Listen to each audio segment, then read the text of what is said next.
En ce qui concerne les impacts sanitaires, il y en a un certain nombre effectivement. Si on n'a plus de chauffage, si on n'a pas les moyens de se chauffer dans son logement, il y a un problème de dégradation du bâtiment, des problèmes d'humidité, de moisissure qui ont un impact sur la santé. Et cet impact, ça va être des problèmes respiratoires comme l'asthme, mais ça peut être aussi le fait de ne pas se chauffer. On en parle très peu, mais je pense qu'il y a pas mal de personnes âgées notamment qui ne survivent pas forcément. Lorsqu'on a moins 5 degrés dehors et qu'on ne peut pas se chauffer, qu'on n'est pas isolé, c'est compliqué de survivre aussi à ces températures-là.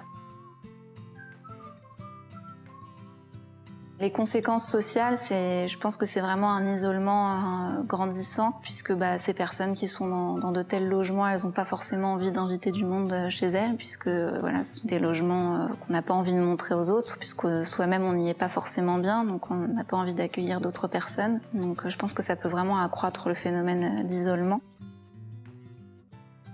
Pareil, même en matière peut-être d'emploi, une personne qui vit dans un logement qui est dégradé, où il n'y a pas de chauffage, où on dort pas bien, pour aller travailler, du coup c'est compliqué. Il y a vraiment plein de choses qui sont impactées par la suite.